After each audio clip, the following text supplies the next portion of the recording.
Bien, chicos, buenas noches a todos. Bien, vamos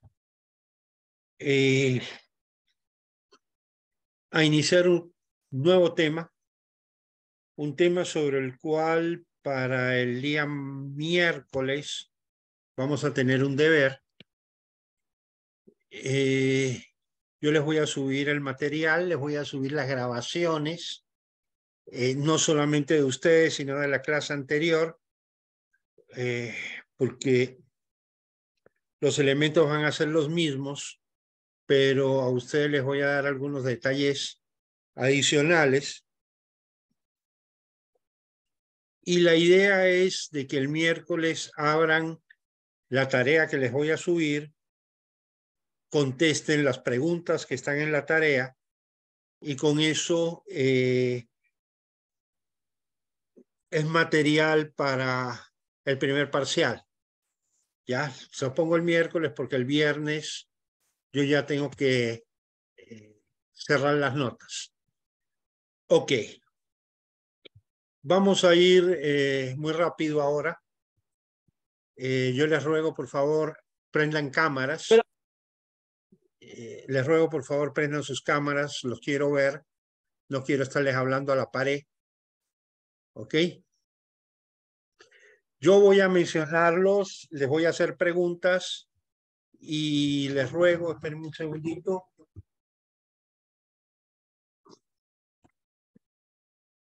Contesten lo más rápido posible. No lo piensen mucho, no piensen mucho las respuestas. Vamos a contestar rápido. A ver, Byron Espinosa, ¿qué es para ti el PIB per cápita? Byron Espinosa, la una. Estoy aquí, profe. Ok, entonces contesta, ¿qué es para ti el PIB per cápita? ¿Qué representa? ¿Para qué sirve ese indicador?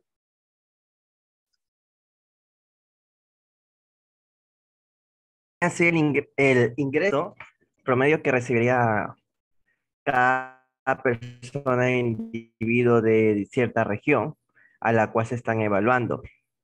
También vendría a representar el nivel de ingreso promedio. ¿Para qué sirve? Vendría a ser un indicador para medir en cierta parte cómo eh, se dividen los ingresos nacionales, se podría decir de esa manera. ¿Cómo se redistribuye?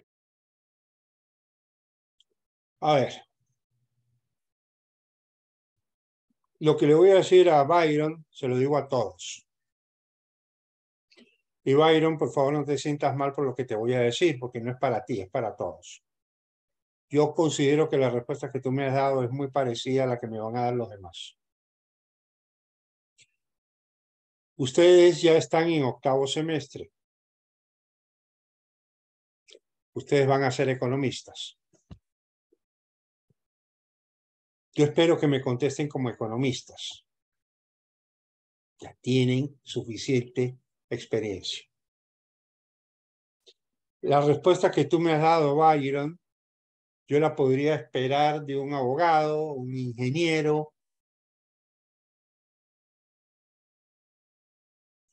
un médico o un taxista o un panadero, pero no es la respuesta de un economista. La respuesta de un economista debe ser más simple, pero también más profunda. ¿Qué es el PIB per cápita? Bueno, el PIB per cápita no es más que un indicador que obtenemos de dividir el PIB total para la población de un país. Eso no me está indicando el consumo promedio, de ninguna manera.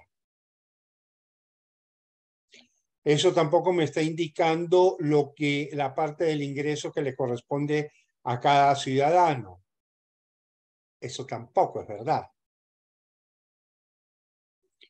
Es un indicador mucho más importante que eso que hemos señalado. Veamos. ¿Qué cosa es el PIB? Moisés.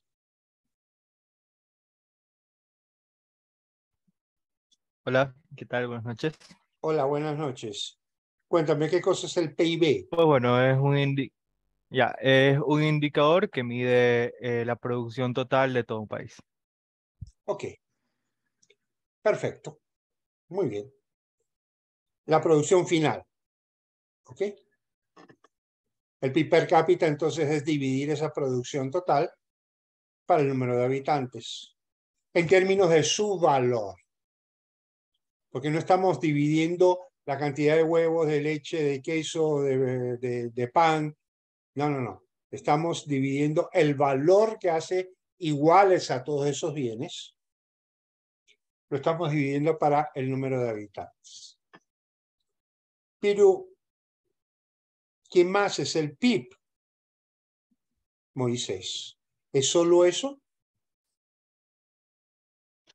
Eh, pues no, también se lo puede ver de distintas ¿Cómo? formas. O sea, no ¿Cómo? es únicamente la producción total de bienes y servicios, sino que también se lo puede desagregar dependiendo a lo que puede ser los consumos como tal, inversiones, la balanza comercial y el gasto de gobierno. También lo puedes verificar como la demanda agregada, ¿sí? Estás hablando de cosas que son muy elevadas, pero quisiera que aterrices a la economía real. ¿Para qué sirve el PIB?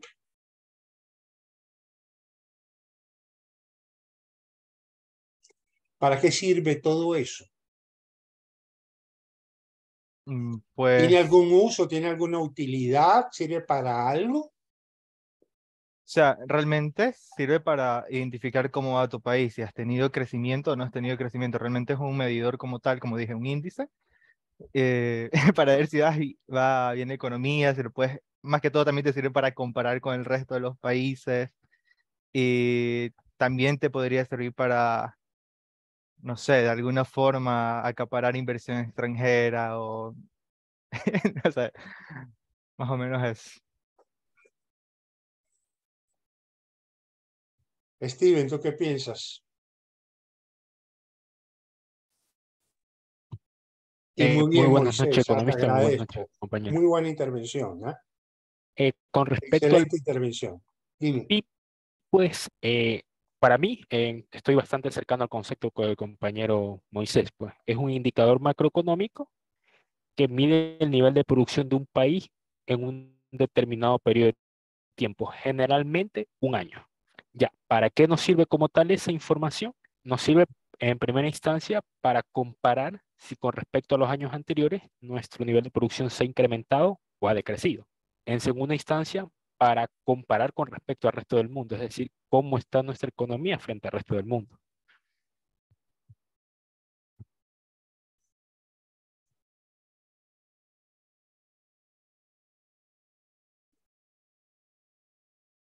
Natasha tiene más básicamente la misma idea. Bien, ¿saben qué, chicos? Chicas, yo soy de la idea que mientras uno más sabe, más simple habla. El hombre sabio no es ese que se complica con conceptos y vaina, que a veces uno los escucha hablar y nadie les entiende. El hombre sabio es el que sabe expresar las verdades en el lenguaje más simple, que todos entienden.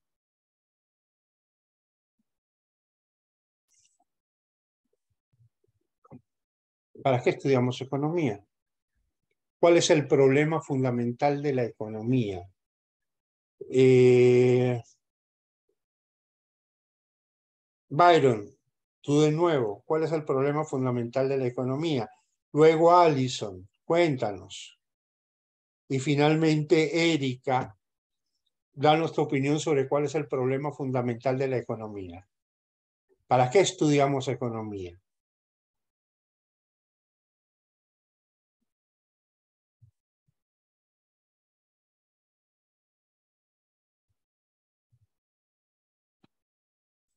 Dios mío, llevamos 4 años estudiando una cosa y todavía no sabemos para qué la estamos estudiando.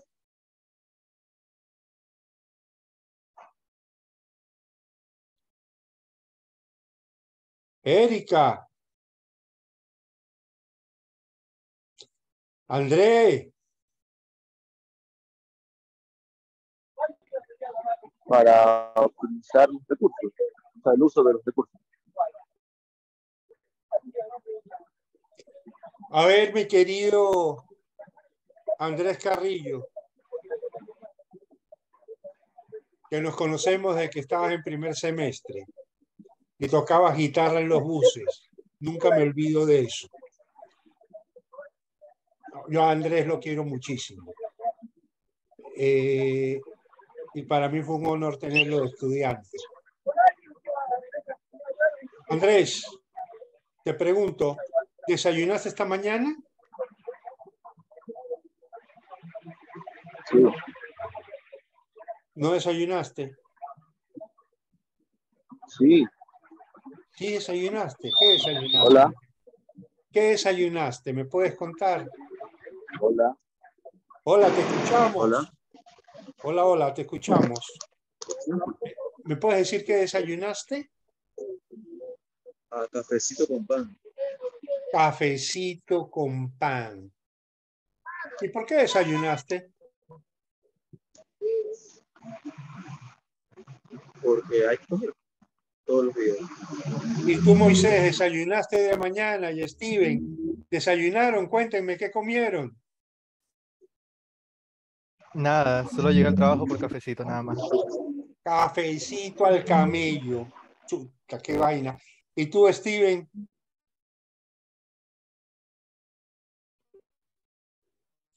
¿Qué hubo? ¿Comiste o no comiste? En un café. ¿Cómo? A ver, vamos, rápido.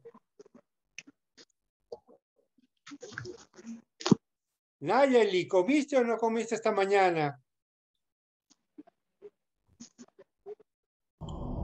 Te escucho entrecortado.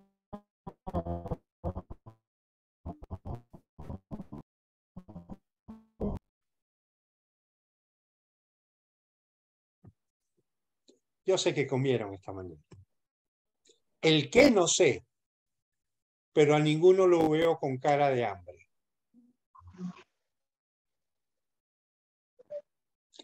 A ver, el problema de la economía es esa. El problema de la economía es que los seres humanos somos consumidores como seres vivos.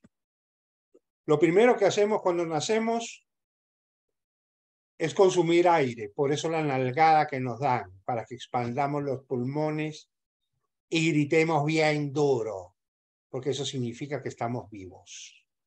Y lo último que hacemos, el momento de morir, es dejar de respirar, dejar de consumir. Mientras estamos vivos, necesitamos consumir. Tenemos necesidades.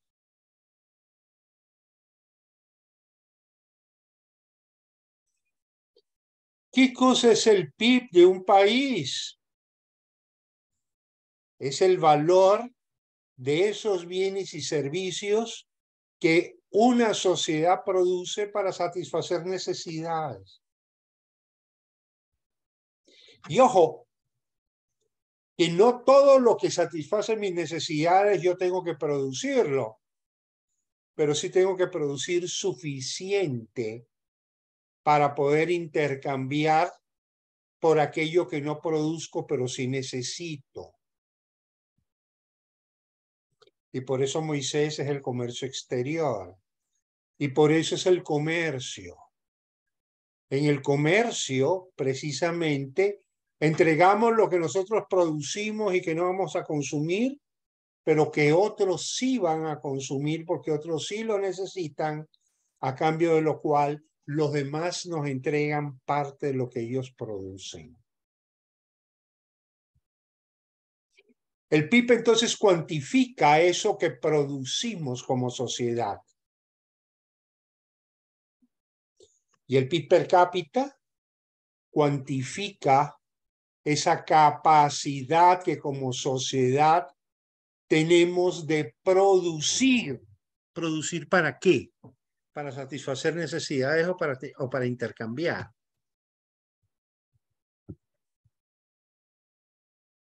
O para capitalizar, para lograr nuevos productos. Creo que la inversión. Por eso lo que se produce, se consume o se ahorra. Y lo que se ahorra necesariamente se invierte.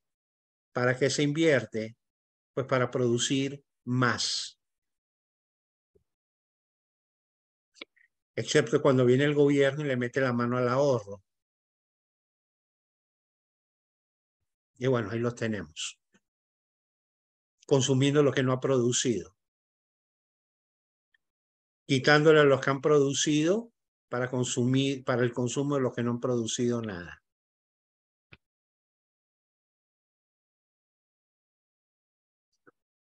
Eso es la economía, señores. La economía estudia precisamente ese proceso de satisfacción de necesidades humanas. Nos hemos inventado algo que se llama dinero, que todo el mundo lo ve, pero que a los economistas el dinero no nos interesa. El dinero no es más que un elemento que nos ayuda a ver la realidad de manera homogénea. El dinero es muy útil para hacer homogéneo las cosas. Por ejemplo, a ver, Allison, un problema de aritmética. ¿Cuántos son 5 manzanas más 4 peras? 9. ¿9 qué? 9 manzanas con pera. ¿O son manzanas o son peras? ¿Nunca te enseñaron en la escuela de que no puedes sumar manzanas con peras? 9 frutas. Ok. Eres bien inteligente. Los economistas usamos el dinero justamente para hacer lo que acaba de hacer Allison. Yo no puedo sumar manzanas con peras. No puedo. Pero si cada manzana vale 50 centavos y cada pera vale $1, entonces yo digo, aquí hay $10 de peras y manzanas.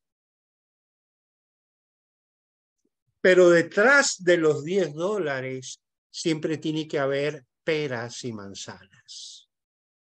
¿Me explico? Y eso es lo que nos diferencia del resto de la gente.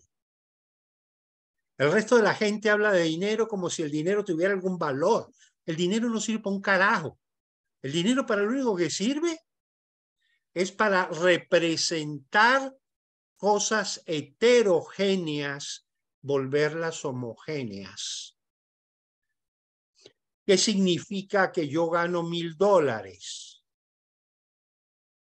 Pues cuando a mí me pagan $1,000 de sueldo, ¿qué es lo que me están pagando? Me están pagando tantas docenas de huevos a 25 centavos cada uno, tantas naranjas a 30 centavos cada uno, tantas manzanas a 50 centavos cada uno, y yo escojo de todo eso que me llevo. Y es lo que ustedes aprendieron cuando vieron la recta de restricción presupuestaria, ¿se acuerdan? Este dinero lo gasto en manzanas o lo gasto en peras. Si todo lo gasto en manzanas, puedo comprar tantas manzanas. Si todo lo gasto en peras, puedo comprar tantas peras o puedo comprar una combinación de ambas. Eso es el dinero. Pero la economía no es dinero. La economía son peras, manzanas, huevos, carne, leche y queso. Esa es la economía. La gente no come dinero. La gente come bienes y servicios. Las necesidades de la gente no se satisfacen con dinero. Se satisfacen con el consumo de bienes que son producidos. Pero yo el PIB lo mido en dinero, porque yo no puedo medir el PIB en una canasta infinitamente grande y aburridora de decir, bueno, el país ha producido tantas toneladas de carne, tantas toneladas de queso, tantas... No, yo digo, todo eso lo llevo a un valor de mercado y expreso entonces en dólares o en euros o en la moneda que sea, expreso esa equivalencia de cosas heterogéneas, las llevo a un elemento que me permita homogeneizarlo. Los economistas entonces rompimos esa regla que nos enseñaron en la primaria. ¿Se acuerdan? En la primaria nos dijeron, nunca sumen manzanas con peras. Es imposible sumar manzanas con peras. ¿Qué nos decía Baldor? Las manzanas son X, las peras son Y. Entonces 5X más 4Y es igual a 5X más 4Y. No es igual a 9XY. Eso nos enseñó Baldor. Pero los economistas nos enseñaron a tomarle el pelo a Baldor. A hacerlo pendejo a Baldor. Con el dinero. Porque el dinero sí nos permite sumar lo que en otras circunstancias no podríamos hacer. Y ese es el valor del dinero. Por eso cuando a mí me hablan de política monetaria, yo digo, ¿qué carajo es eso? Y yo les cuento, yo enseñé política monetaria, yo creí en la política monetaria. Pero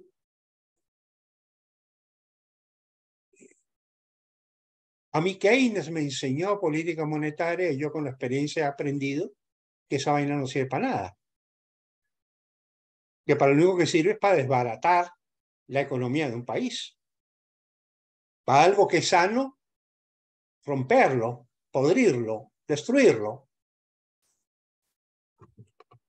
Los economistas de finales del siglo XX pensaban igual y por eso es que empezó a ponerse de moda la separación del Banco Central del gobierno. Dos entidades distintas, totalmente separadas. ¿Por qué? Porque cuando la política monetaria estaba en manos del gobierno, como lo dice la Constitución del 2008, entonces los gobiernos empiezan a usar la maquinita del Banco Central. Mira cómo estamos enriqueciendo a la gente. Mira cómo hacemos a la gente rica. Lo único que tenemos que hacer es billete como propaganda de circo. Y mira cómo he enriquecido yo al pueblo repartiéndole billetes.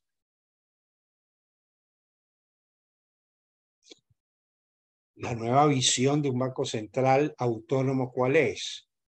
La estabilidad monetaria y cambiaria. ¿Qué significa eso?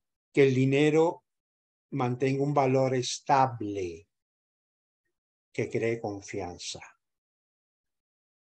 Que no pase lo que nos pasó con el sucre, que estaba tan, pero tan reventado en su valor que ya nadie quería recibir sucres, porque era suicida recibir sucres.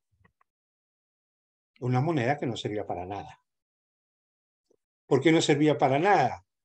Porque resulta que 4 peras y 5 manzanas eran 3.428.000 sucres.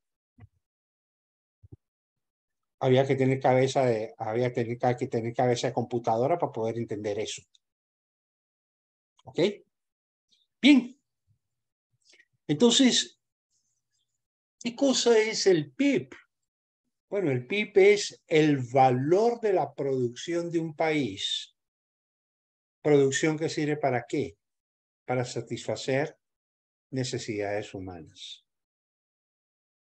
De manera directa a través del consumo, de manera indirecta a través del intercambio. Yo produzco petróleo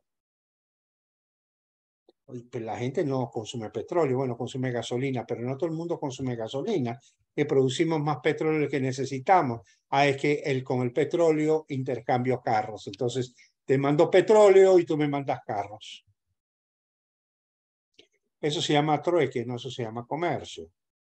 Porque el petróleo vale tanto, los carros valen tanto, entonces por cada cantidad de petróleo yo puedo comprar tantos carros en el exterior, o puedo comprar tantos aviones, o puedo comprar tantos bienes que necesito y que no los produzco, porque no soy eficiente produciéndolos.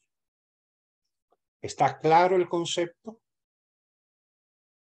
Yo necesito que ustedes piensen como economistas, no que piensen como betunero, o como médico, o como abogado. El problema del economista son las necesidades humanas. Y lo que nosotros medimos son las necesidades frente a la capacidad de resolverlas. Y eso, necesidades frente a capacidad de resolverlo, es lo que nosotros llamamos el PIB per cápita. ¿Qué significa que el PIB per cápita del Ecuador son $5.000 por habitante? Pues que en el extremo, en el escenario extremo de que tengamos una perfecta distribución, lo máximo en consumo que podría llegar cada ecuatoriano es a $5.000. $5.000 ¿en qué? En papa, yuca, plátano, carne, huevos, leche, etcétera, etcétera, etcétera. Ese es su horizonte de consumo. Esa es su restricción presupuestaria. ¿Qué significa que nos desarrollamos? Significa que esa restricción presupuestaria la botamos hacia el frente. La expandimos. ¿Y cómo se expande esa restricción presupuestaria? ¿Cómo representamos esa expansión? Pues a través de la expansión del PIB per cápita. Mientras más alto es el PIB per cápita, mayores son las posibilidades de resolver los problemas de escasez de las personas. Entonces, si yo entiendo de que el problema fundamental del economista se llama pobreza, y todos somos relativamente pobres porque a todos nos hace falta algo, y todos tenemos necesidades.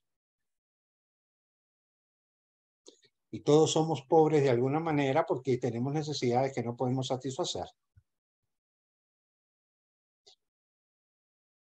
El desafío del economista es reducir la pobreza. ¿Cómo se reduce la pobreza? Hay una sola manera de reducir la pobreza, creando riqueza.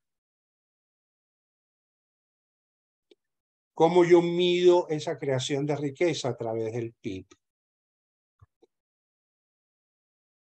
Pero como las bocas aumentan, entonces, ¿qué tan eficiente soy creando riqueza? ¿Qué tan eficiente soy reduciendo la pobreza? Pues el PIB per cápita. En la medida que el PIB per cápita aumenta, ¿qué significa? Que estoy aumentando las posibilidades, que estoy aumentando el horizonte de consumo de las personas. Pero el PIB per cápita de alguna manera me marca esa restricción presupuestaria, me marca esa restricción, me marca esa línea de pobreza media que un país tiene. ¿Qué significa que Suiza tenga un PIB per cápita de $80.000, que Irlanda tenga un PIB per cápita de $100.000 y que Ecuador tenga un PIB per cápita de apenas 5.000? Bueno, que los irlandeses son 20 veces más ricos que los ecuatorianos. Que las necesidades de los irlandeses están satisfechas 20 veces más que las de los ecuatorianos. Así de simple.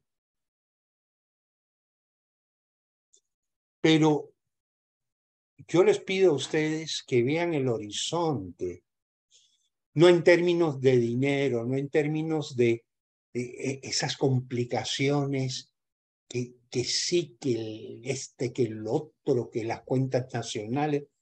Eso lo único que sirve es para ver la realidad, pero esa no es la realidad. La realidad se llama hambre, la realidad se llama pobreza, la realidad se llama necesidad. La realidad se llama necesidades insatisfechas. Esa es la realidad que nosotros queremos ver, tenemos que ver como economistas.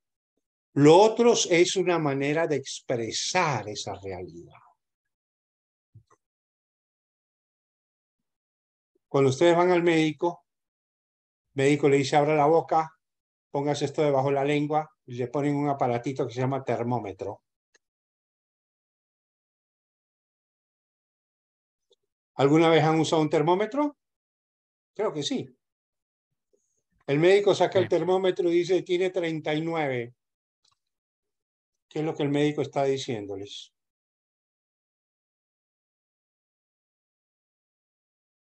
Tienes 39 de fiebre. ¿Qué es lo que el médico te está diciendo? Carrillo. ¿Tienes fiebre? ¿Estás enfermo? ¿Tienes alguna infección? ¿Algo que está en tu cuerpo? Tú dijiste lo correcto. No dice que tiene fiebre. Es obvio que tiene fiebre, pues.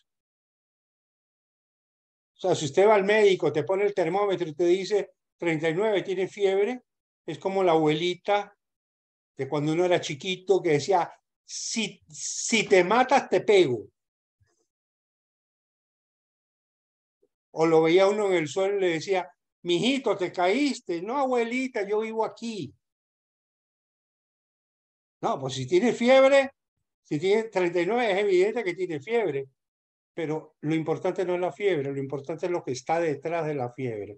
¿Por qué tienes fiebre? Lo que está causando la fiebre. ¿Qué es lo que te está causando la fiebre? Eso es lo importante. No es el indicador termómetro.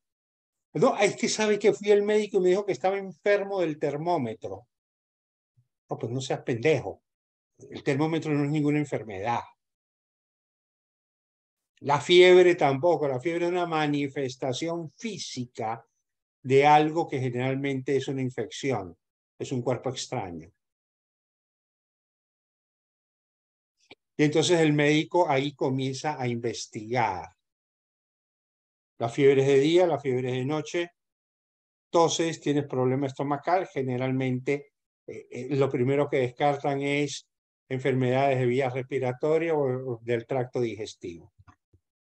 Si no tienes nada en los pulmones, si no tienes nada en el tracto digestivo, entonces empiezan a investigar otros órganos por dónde viene el problema de la infección.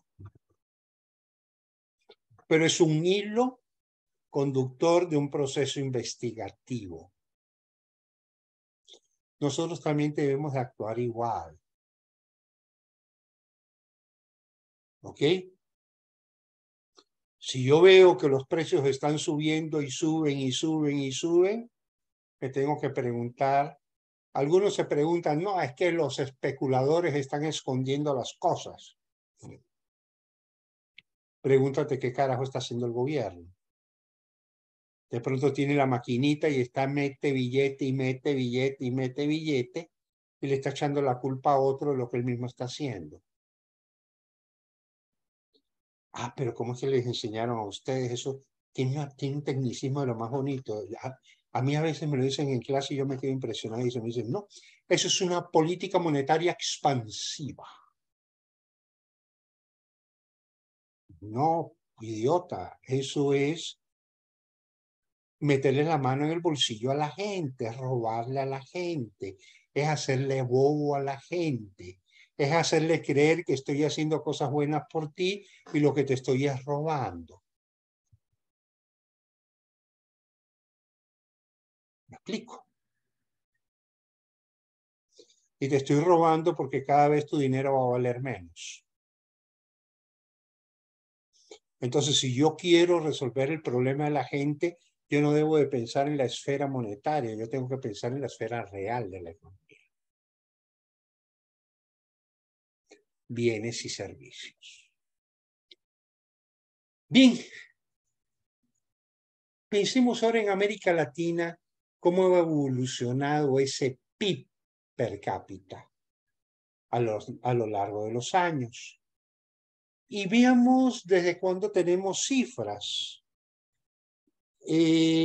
Hay una serie muy interesante, que es la serie Madison, que tiene cifras desde bien atrás, pero es algo que está en permanente ajuste, ¿no?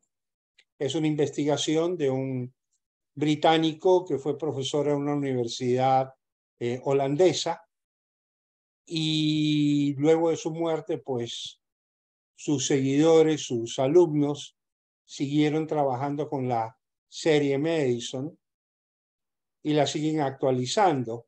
Pero vamos a algo oficial, vamos a lo que es el Banco Mundial, y vamos a ver cómo se mueve el PIB per cápita de América Latina en relación con el PIB per cápita del mundo. Y para poder ver esa relación, yo he sacado un indicador, un índice, y es la relación entre el PIB per cápita de América Latina dividido por el PIB per cápita del mundo. Cuando esta relación es mayor que 1, significa que el PIB per cápita de América Latina está por arriba del promedio mundial. Cuando da menos de 1, es porque está por debajo del promedio mundial. Cuando esa relación baja, es porque el PIB per cápita del mundo crece más rápido que el de América Latina, y cuando ese indicador sube, ocurre el fenómeno inverso. ¿Ok? Aquí en este gráfico yo tengo ese indicador que lo construí a partir de las cifras del Banco Mundial desde 1960 hasta el año 2020. Hay otro gráfico en el que lo tenemos más ampliado. Yo les voy a subir tanto el video de la clase de ustedes como de la clase anterior para que ustedes tengan el mismo material, pero probablemente con más información en un lado o en el otro. Veamos este tramo del año 1960 al año de 1973. ¿Qué va pasando con esa relación? Alison. ¿Qué va pasando con esa relación? Mira, en 1960 es 84,08 y aquí el 73 es 73,66. ¿Qué ha pasado con esa relación?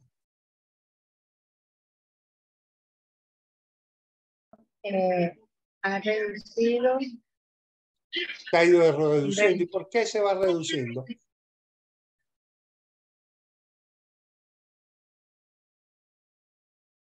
¿Por qué se reduce?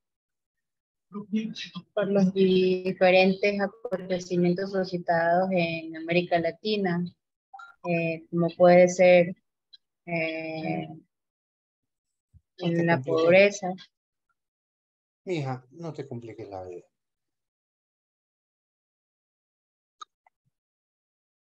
¿Por qué ese indicador está cayendo?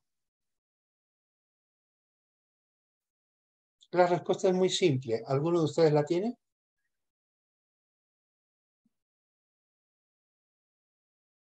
Porque la economía del mundo en ese periodo crece más rápido que la economía de América Latina. La economía de América Latina del 1960 a 1973 crece más lentamente que la economía del mundo.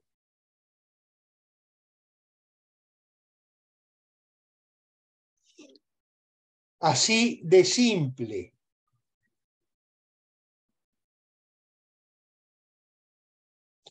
La pobreza es natural. Y la pobreza aumenta ¿cuándo? Cuando baja los medios físicos para solucionarla. Cuando un país se hace más pobre, cuando pierde recursos. Es simple.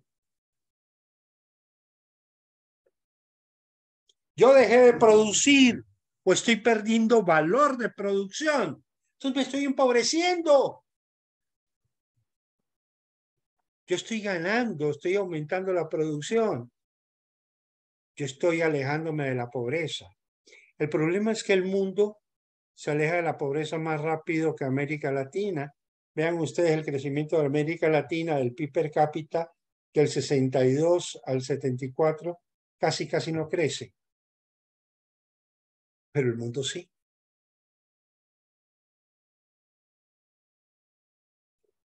¿Qué pasa en América Latina?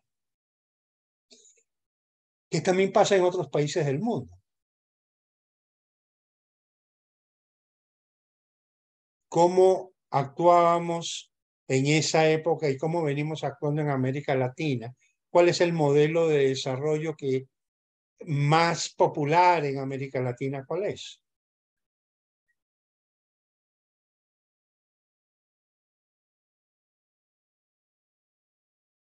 A ver, ¿qué les enseñaron a ustedes? ¿Qué idea le vendieron?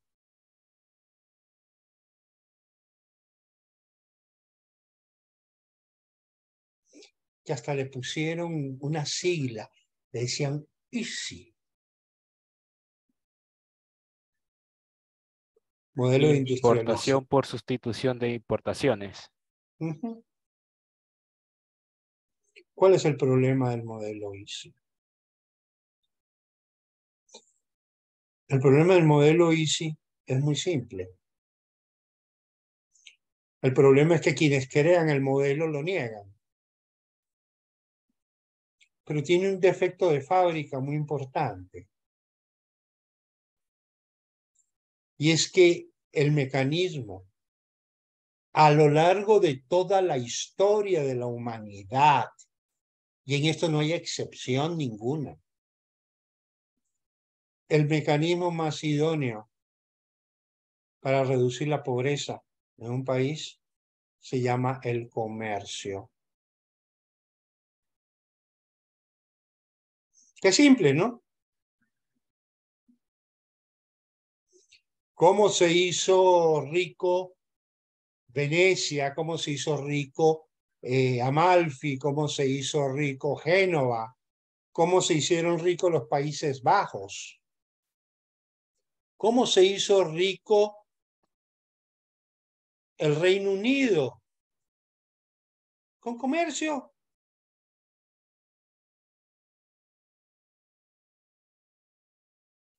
Fíjense ustedes, el Reino Unido perdió sus colonias, perdió Estados Unidos, perdió esto, perdió lo otro, pero siguió siendo rico. España perdió América y se empobreció. Pero Inglaterra no. ¿Por qué? Porque Inglaterra dijo, ya está bien, soy independiente, ya, no tiene nada que ver conmigo. Pero sigamos comerciando, sí. Ya, sígueme vendiendo cosas que yo te voy a comprar.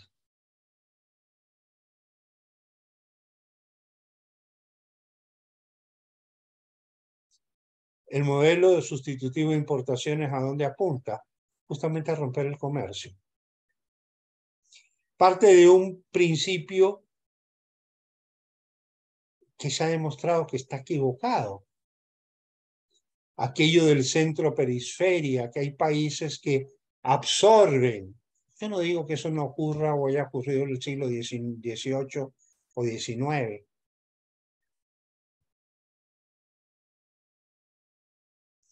Pero en América Latina nosotros dejamos de comerciar.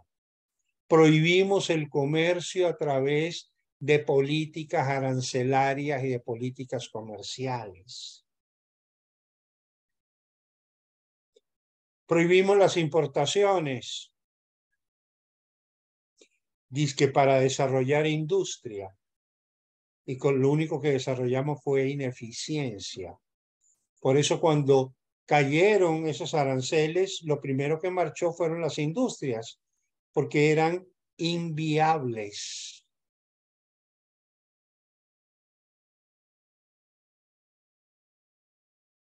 No eran competitivas. Ah, no, es que la vamos a proteger y cuando ya se hayan desarrollado, entonces ya le quitamos la protección. Nunca se desarrollaron.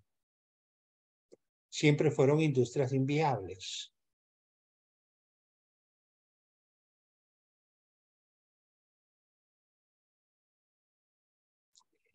Y lo único que lográbamos era empobrecer a la gente. No la enriquecíamos. Porque el mismo pueblo tenía que pagar precios más altos por los mismos productos que importados hubieran costado mucho menos.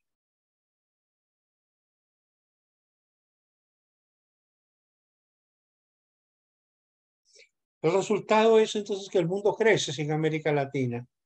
América Latina crece a la saga del mundo. Aquí tenemos un puntito, un muy corto trayecto que va del 72 más o menos hasta el 76, donde América Latina crece bastante, crece mucho más rápido que el mundo, ¿sí ve? Es este pedacito de aquí. ¿Qué pasa ahí?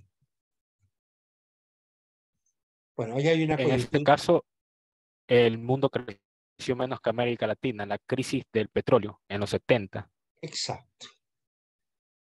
Pero es que la crisis del petróleo trajo otra crisis más escondida, de la cual a ustedes nunca les hablan. A ver, con la crisis del petróleo sufrieron muchos países latinoamericanos, excepto 3. Venezuela, Ecuador, que recién descubría petróleo.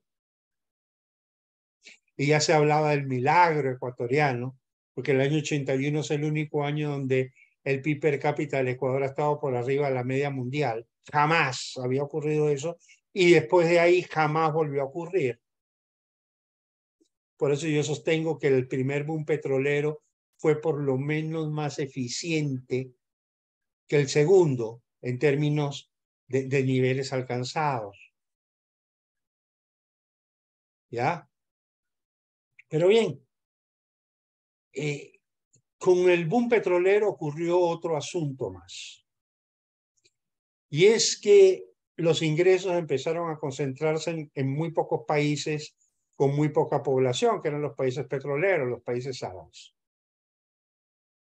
Más allá de las excentricidades de algún árabe que se compraba un avión para estrellarlo en el desierto, simplemente por el gusto de aterrizar un avión en el desierto.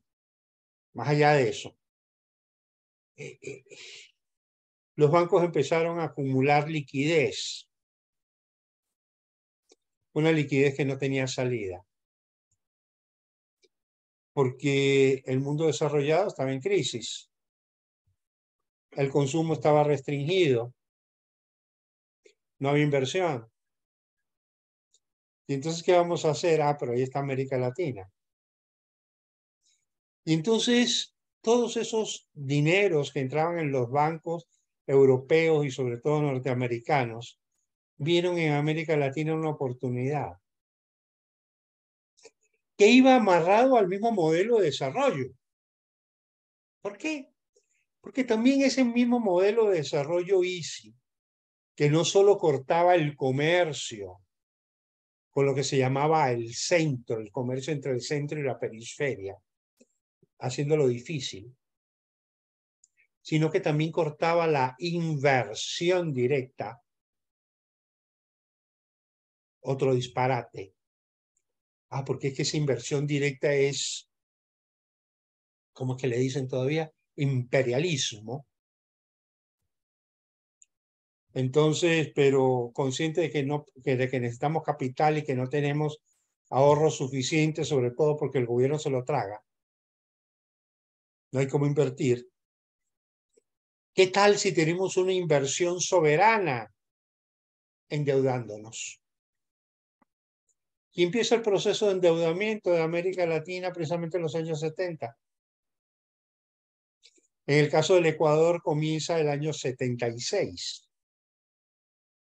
Y ese endeudamiento que tenemos del año 76 al año 81 es lo que nos tiene hundidos hasta el año 99. Pero ese proceso de endeudamiento obviamente produce un crecimiento económico. ¿En qué momento la región deja de crecer? Cuando el flujo de capitales deja de fluir.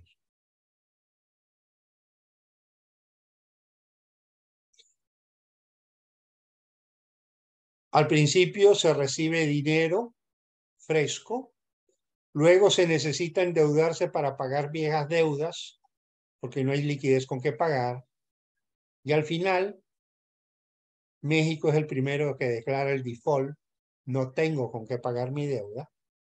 De ahí se prende toda América Latina en default y tenemos esto que se llamó la década perdida. De 1982 hasta 1988, la economía latinoamericana se cae. Mírenla acá, el PIB latinoamericano cae.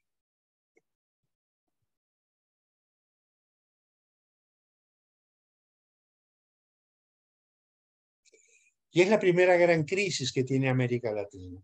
Y es la primera gran crisis que nos muestra el modelo ISI precisamente. Porque esta crisis de aquí es una crisis del modelo.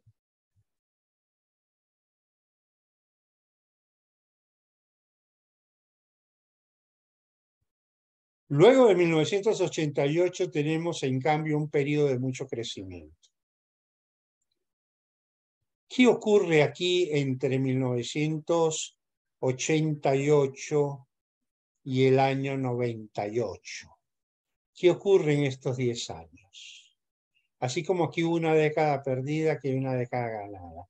Y bien ganada, porque son 10 años de crecimiento continuo. ¿Qué ocurrió aquí?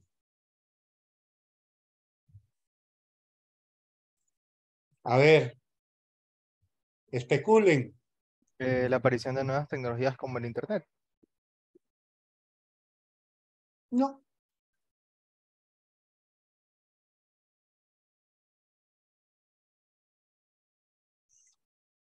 Hay un suceso clave que comienza a darse del año 76, que revienta el año 90. 89, 90, 91. El boom neoliberal de América Latina, si no me equivoco. Fue más o menos por esa época. Uy, el boom neoliberal. Uy, Dios mío, el boom neoliberal. Ay, Señor, por Dios, estos chicos con esa palabra con la que insultan a la gente, Alejandro Ruiz, neoliberal. Y yo tengo que sentirme mal porque me dicen así. Sí, es eso. Pero eso va amarrado a algo más. Eso viene amarrado a la crisis precisamente de la izquierda en América Latina, que es provocada por la desintegración de todo el bloque comunista europeo.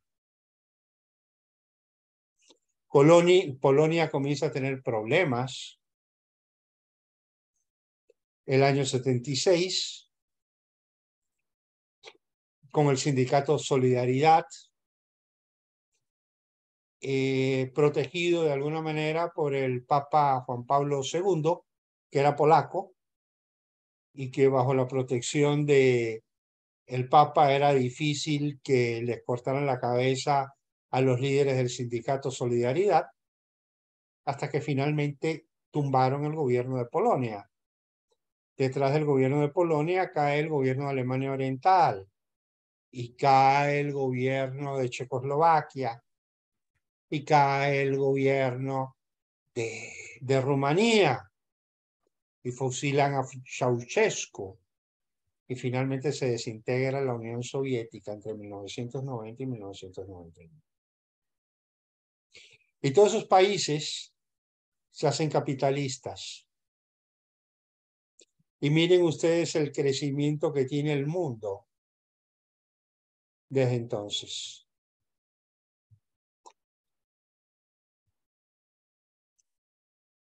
Pero también el crecimiento que tiene América Latina. Pero es un crecimiento con problemas. ¿Por qué? Porque el comunismo había desaparecido en Europa, en Latinoamérica todavía el modelito seguía vivo. Aquello que se llama la era neoliberal no fue tal. Chile, a partir de 1982, sí tiene un sistema liberal. Chile. Los demás países de América Latina no. Ecuador tiene una constitución liberal, que es la constitución del año 98, que es la que permite todo el crecimiento que Ecuador tiene de 2004 en adelante hasta 2008.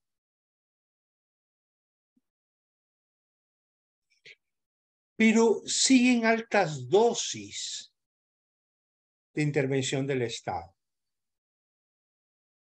Y además de las altas dosis de intervención del Estado, hay algo que América Latina no se ha podido quitar de arriba, y es la deuda que adquirió aquí. Este pedacito de deuda que adquiere aquí para subir acá, le seguirá pasando factura. Y aquí colapsa toda América Latina, no solo es Ecuador. Y miren lo que pasa con el PIB de América Latina. Tum, tum, tum, tum, hasta 2004. No es Ecuador, es toda América Latina. Claro, también por esos tiempos está el famoso corralito en Argentina, por ejemplo, No por solo el mencionar un corral, hecho histórico. pero antes de eso estuvo la caída del Banco Latino en Venezuela, que no solo fue el Banco Latino, fueron como 11 bancos que se vinieron abajo. Y estuvo el derrumbe financiero de México el año 95. Y de ahí viene el derrumbe financiero de Colombia, viene el derrumbe financiero de Perú, viene el derrumbe financiero del Ecuador, viene el derrumbe financiero de Brasil. Y toda América Latina se viene abajo. Y en todos el efecto es el mismo. Sector financiero quebrado.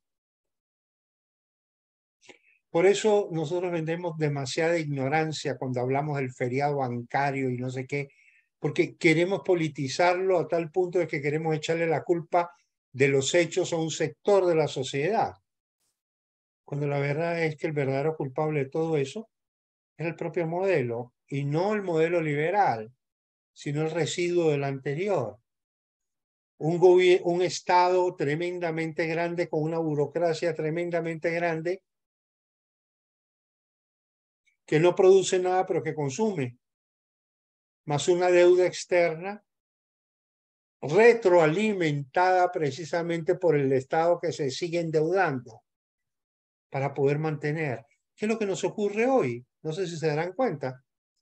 Uno de los grandes logros del gobierno actual es haber reducido el déficit fiscal al 1%. Bravo, perfecto. El problema es que para financiar ese 1% tiene que seguir aumentando el endeudamiento.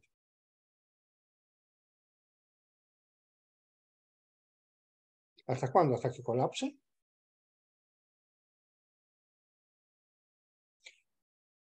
Entonces, la medida radical que se requiere, que es precisamente sanear por completo las finanzas públicas, no se puede hacer porque tiene un costo político alto. Y como nadie quiere asumir ese costo político, Simplemente seguimos acumulando. Seguimos acumulando presión, como la presión de un volcán. Eso es lo que ocurrió aquí en América Latina. Este crecimiento no dejó de tener ese lastre. Y aquí pasó factura.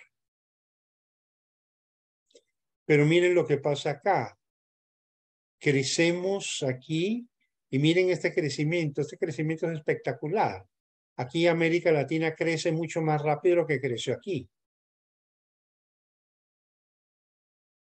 Y esto va de 2004 a 2012. ¿Qué pasa en este periodo donde América Latina crece tan rápido? ¿Qué pasa en el mundo? Se incrementó el precio de las materias primas, los commodities, como le... ¿Por qué? Porque por la mayor demanda que estos tenían en el mundo desarrollado y el auge de China. Exacto. Hay dos países, China e India.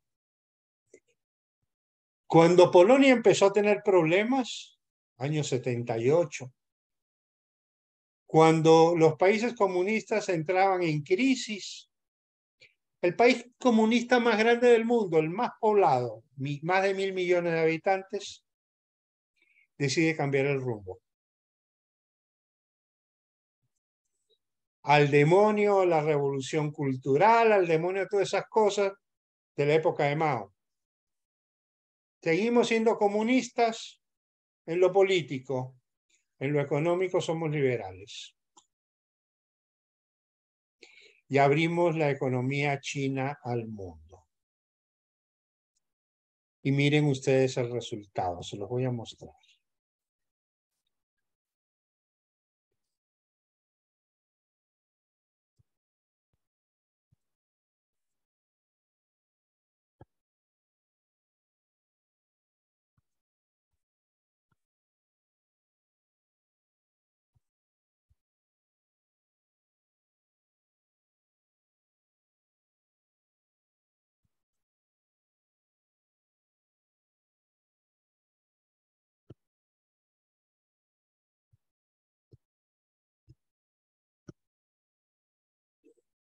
Este es India, este es China.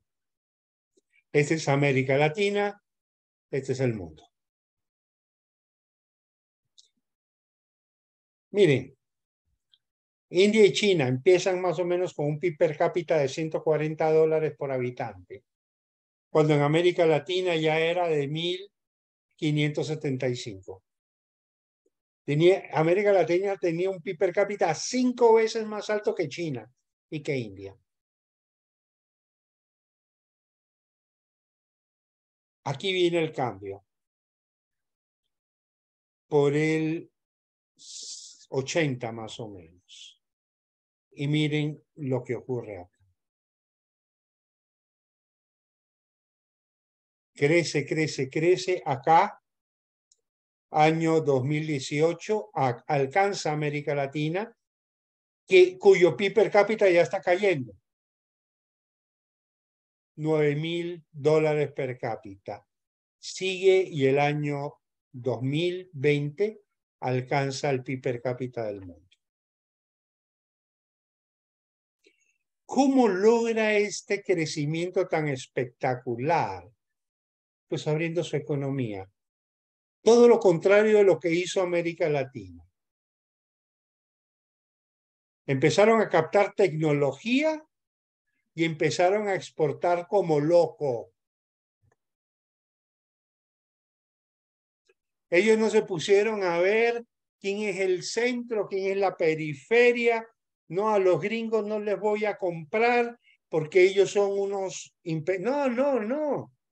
Ustedes van a Estados Unidos y la de carro de chinos que se encuentran es para echarse a llorar. Y yo digo echarse a llorar porque el mundo del automóvil, que era Estados Unidos, donde el automóvil nace, Las marcas norteamericanas hoy están por el suelo. ¿Gracias a quién? A Japón, a China y a Corea.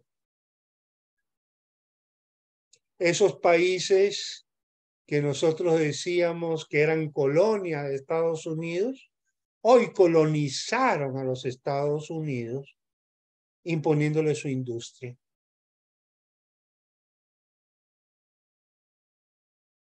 Y mientras tanto vean América Latina. Esta es la crisis del año 2015. Para que vean que no solo fue Ecuador. Y por aquí está el terremoto de Ecuador, ¿no? Pero no es solo Ecuador lo que cae. Y no es por un terremoto que cae Ecuador. Y no es como decía el gobierno de ese entonces que tenía prohibido a sus funcionarios hablar de crisis. Prohibido mencionar la palabra crisis. No, aquí comienza la crisis. Y aquí estamos en el año 2021. Todavía no logramos alcanzar los niveles que tuvimos en 2014 en América Latina. Y en Ecuador igual.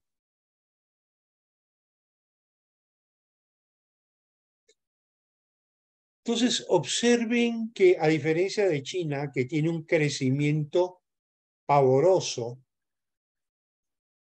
¿sí ven? Sin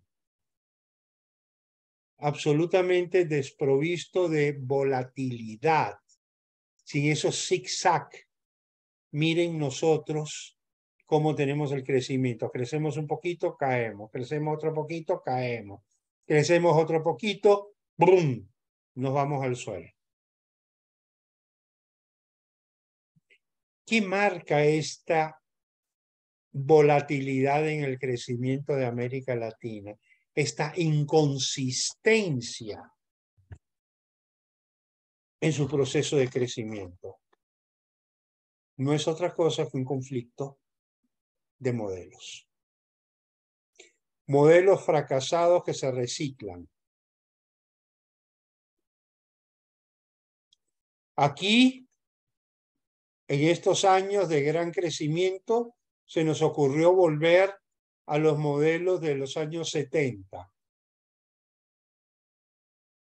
A volver a hacer estrategias de grupo. La obsesión de hundir a Estados Unidos. No al TLC, es decir, no al comercio. Que si el comercio es lo que ha hecho que China crezca, pues. Entonces, un país comunista crece como espuma gracias a su comercio con la economía más grande del mundo. Y nosotros seguimos repitiendo no al TLC. Seguimos repitiendo las estupideces de los años 60. Nos decimos progresistas, pero somos lo más retrógrado que puede haber. Estos son progresistas, estos progresan. Nosotros no progresamos. O sea, si yo debo entender por progresismo, progresar, esto no es progresismo. Esto no es progresismo. Es decadencia. Es la repetición continua, cansina, necia de lo mismo de siempre.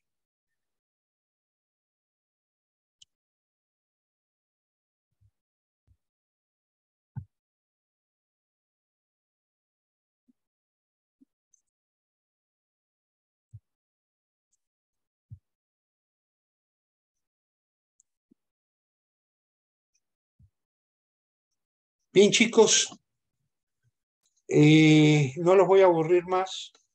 Les voy a subir este video ahora el tiempo que queda. Espero que vean los dos videos. Mañana les voy a subir una tarea para que la hagan hasta el jueves. Necesito que la hagan hasta el jueves para poder el día viernes subirles la nota. ¿Ok? ¿Tienen alguna pregunta de lo que hemos visto hoy? ¿Alguna opinión?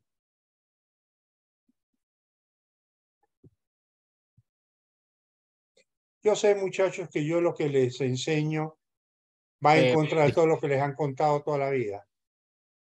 Como opinión economista, Sí, pues me parece bastante interesante haber estudiado, digamos, todos y cada uno de los vaivenes que ha tenido América Latina a lo largo de una parte de su historia, ¿no? O sea, cómo esto nos ha afectado como región y cómo una región que en su momento creíamos atrasada, como lo es China, hoy hace varios años nos ha superado. largo, largo. Hoy nos tiene la pata arriba, cuando eran los pobres del mundo. El país más pobre entre los pobres. Y es un proceso de apenas 40 años. Entonces la pregunta es, ¿por qué si los chinos han salido de la más extrema pobreza en 40 años? Que alguien me explique por qué carajo en 70 años nosotros seguimos teniendo pobres. Que alguien me lo explique. ¿Por qué llevamos 70 años reciclando pobreza y pobreza extrema?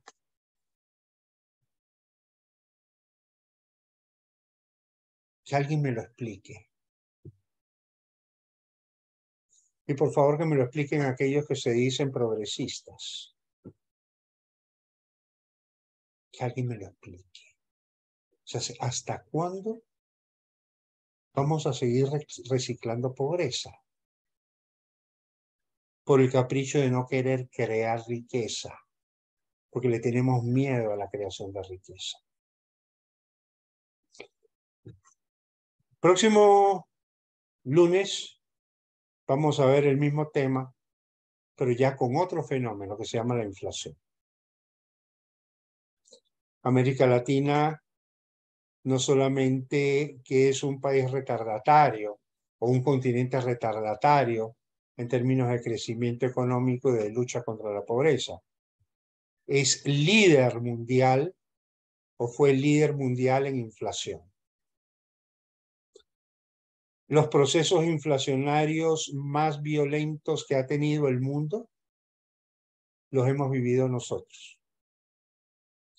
Países que se disputaban el liderazgo mundial con la inflación más alta. En el ranking solo entran 2 países de África y uno de Asia, que en algún momento se llevaron el campeonato mundial de inflación. Campeonato mundial lo pongo entre comillas, porque son irónicos. Es decir, las propias políticas desarrollistas de América Latina desarrollaron la más pavorosa enfermedad económica que retarda el crecimiento, y no solo retarda el crecimiento, sino que se come la renta de los pueblos, especialmente de los más pobres. Y eso se llama inflación. Y aquí entonces en América Latina a veces decimos, no, es que son gobiernos de derecha.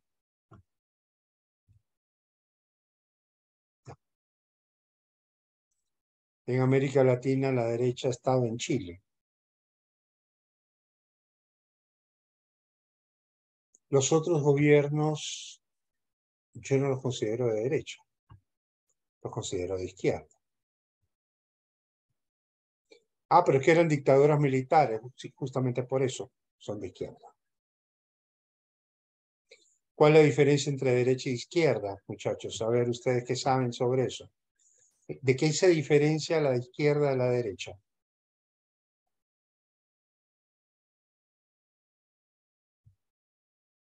Bueno, ideológicamente la derecha se supone que respeta las libertades, o sea, los principios fundamentales. ¿Y la izquierda?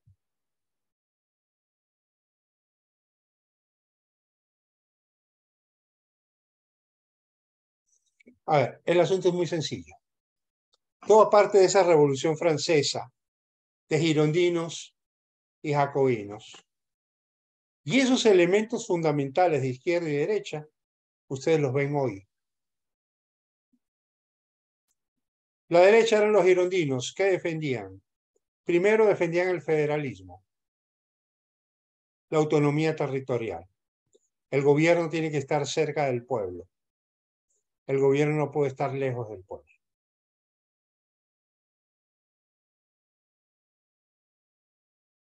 El gobierno no puede estar en Quito cuando la gente vive en Machala. El gobierno tiene que estar en Machala. Y por eso el federalismo. Un gobierno central reducido, con funciones reducidas, que se debe dedicar esencialmente a la seguridad,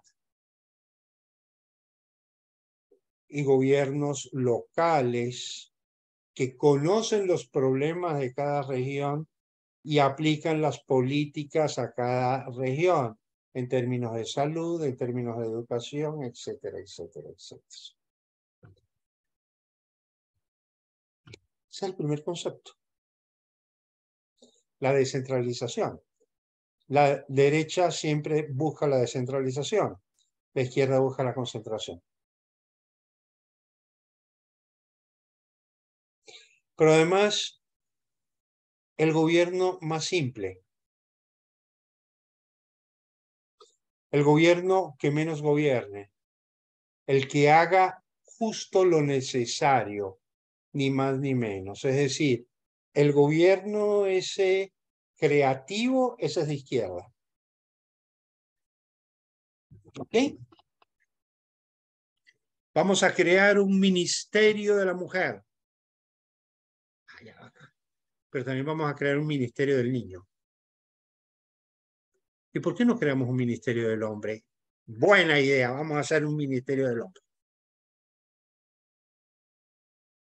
¿Y qué puesto le damos al flaco este, cómo se llama? Ah, le gusta abrazar árboles, entonces vamos a darle el ministerio, ¿cómo era que se llamaba? Del buen vivir, donde el tipo aparecía en los videos abrazando a los árboles o durmiendo la siesta. Si todo eso fuera gratis, pero todo eso lo pagábamos todos.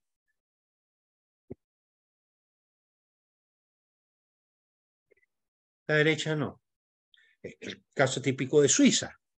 7 ministerios, se acabó, y ministros sin sueldo.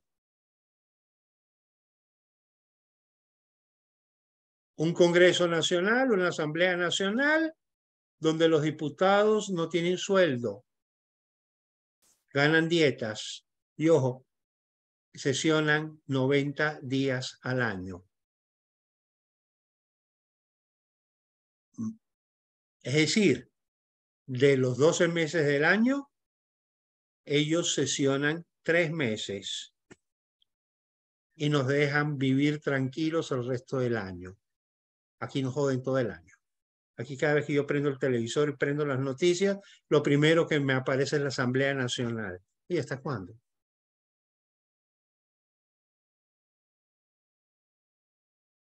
Deja gobernar, por Dios. Ah, pero el presidente no tiene sueldo y los ministros no tienen sueldo. ¿Dónde se concentra el presupuesto? En los cantones. Es un gobierno típico de derecha. La izquierda, en cambio, va al revés. Busca la sobredimensión del gobierno, la sobredimensión del Estado. Mientras más abarca el Estado, es mejor. Y mientras más concentra el poder, es mejor. Es un poder concentrado. Es decir, si queremos una constitución de extrema izquierda del Ecuador, donde de golpe y porrazo eliminamos la división del poder y centramos el poder en un solo personaje, y los demás son subalternos del poder central.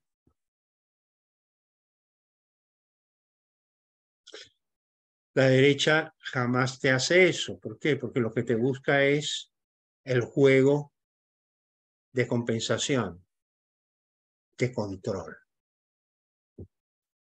Entonces, ¿ha habido dictaduras de derecha? Sí, tipo Pinochet. Desde el año 82 en adelante, antes del 82, eso fue algo distinto. Hablando alguna vez con el hermano del anterior presidente de Chile, Pepe Piñera, que yo lo conocí en un curso al que fui en Chile, yo le preguntaba cómo el general Pinochet, él era ministro de Trabajo en ese entonces. O sea, tuve ocasión de preguntarle y le pregunté, ¿cómo así el general Pinochet acepta lo que ustedes hicieron? Entonces digo, no fue fácil, porque cuando le dijimos que había que privatizar las empresas del Estado, cuando le dijimos que había que privatizar el cobre, cuando le dijimos que había que crear un sistema de seguridad social distinto, se levantó, fue a su biblioteca, bajó un libro que él había escrito sobre geopolítica. Y en ese libro, Pinochet decía que el Estado es la cuna de la soberanía y que el Estado tiene que conservar el poder sobre la economía y sobre la sociedad. Entonces no sé si será verdad lo que me dijo este señor o será falso, pero dijo que él en ese momento le dijo, general, lo que usted escribió alguna vez fue verdad alguna vez, pero en este momento la realidad es distinta. Entonces lo que hizo el señor Pinochet fue dar un paso al lado y dejar que un grupo de civiles, encabezado por Hernán Buch, organizaran la economía.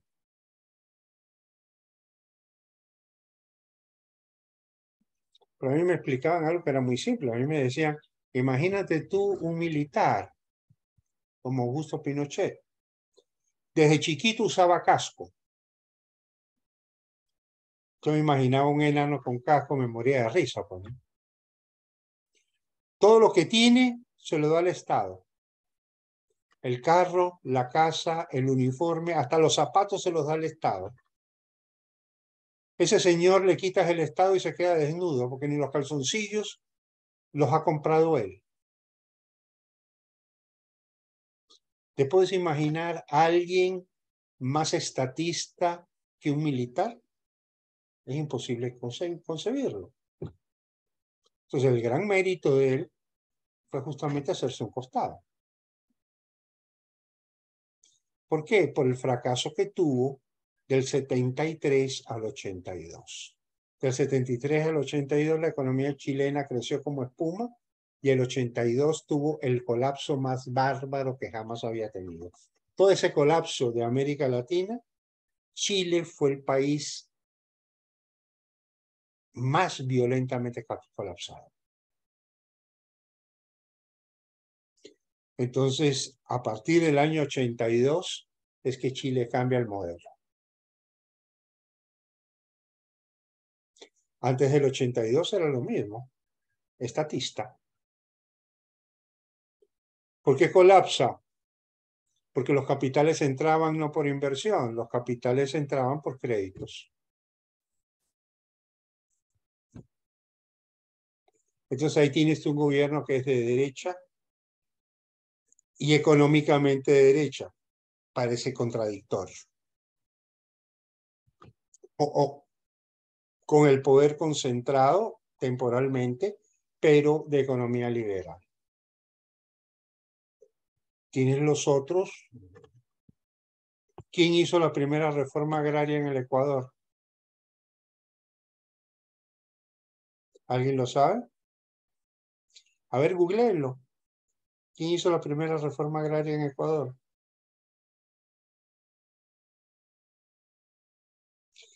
Les doy la fecha, 1964.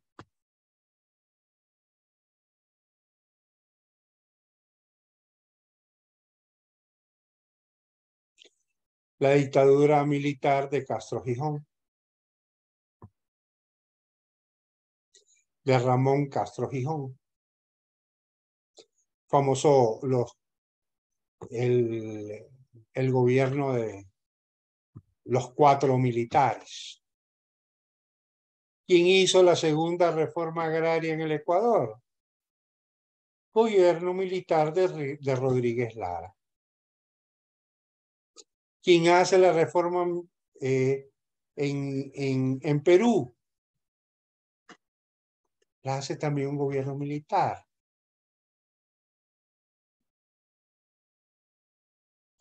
Y hay algunas cosas que hoy a ustedes jóvenes no les cuentan. Le hablan mucho sobre la dictadura militar argentina, que sí, hubo sangre, que sí, hubo violaciones a los derechos humanos. Lo que no les dicen es que eran enemigos acérrimos de la dictadura de Chile. Y lo que no les cuentan es que cuando se les ocurrió meterse con los ingleses a pelear por las Malvinas, debido a la crisis que tenían tan bárbara y que necesitaban levantar popularidad, toda América Latina apoyó la dictadura militar argentina, empezando por Cuba. Y el único país que no lo apoyó fue Chile y Estados Unidos. Y a propósito, a Chile se debe el que hayan perdido la guerra. Esas son cosas que uno recuerda de las historias vividas. Un comando británico, o sea, lo más poderoso que tenía Argentina era la Fuerza Aérea, y unos cohetes franceses que eran nuevos, nadie conocía esos cohetes, y con esos cohetes fue que hundieron un crucero británico. Fue el impacto más grande que tuvo esa guerra. No me acuerdo ni siquiera cómo se llamaban los cohetes. ¿Qué hicieron los ingleses? Se infiltraron en territorio argentino y en tierra les destruyeron toda la flota aérea. Adivinen por dónde entraron los ingleses.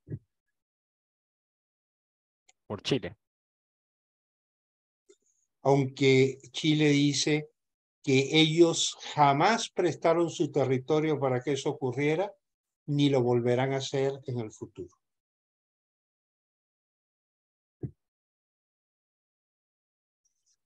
Entonces, esas son de las contradicciones históricas que yo siempre pido que alguien me las explique. ¿Cómo toda América Latina apoyó la dictadura argentina, a esa que hoy se le dice que fue sanguinaria, el de las Madres de Mayo? Todos esos recibieron el apoyo de toda América Latina, empezando por Cuba, que le ofreció mandarles un submarino.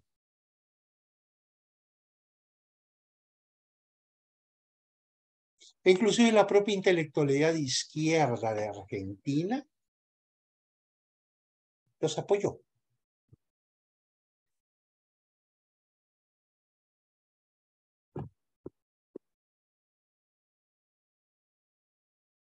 Y los únicos que los rechazaron fueron justamente Estados Unidos y Chile, que eran aliados de Inglaterra. Los únicos aliados de Inglaterra en esa guerra. Entonces, cuando hablamos de derecha y de izquierda en América Latina, a veces actuamos muy aceleradamente, ¿no? Estos son de derecha, estos son de izquierda, estos son fascistas. ¿Y quién les ha dicho que los fascistas son de derecha? Los fascistas son de izquierda, pues. Y los nazis son de izquierda, nacionalsocialistas. Claro, Ambos porque la son, principal idea de ellos es un gobierno fuerte que controle claro, todas las facetas de la vida. ¿Cuál es la diferencia con el comunismo? Que el comunismo predica el internacionalismo y ellos son nacionalistas. Y eso es lo que entra en pugna con ambos. Pero ambos eran socialistas. Bueno, chicos, mañana les subo este video, voy a tratar de subirlo esta misma noche. Vean este video y el de sus compañeros. Vean los dos. ¿Ok? Mañana les subo la tarea. Una pregunta, el deber es individual, ¿verdad? Claro que es individual. Este es individual. Ok. Hay otro que les voy a subir que es colectivo, pero este es individual. ¿Ok? Bueno, chicos, cuídense, que tengan una linda noche. Un abrazo a todos.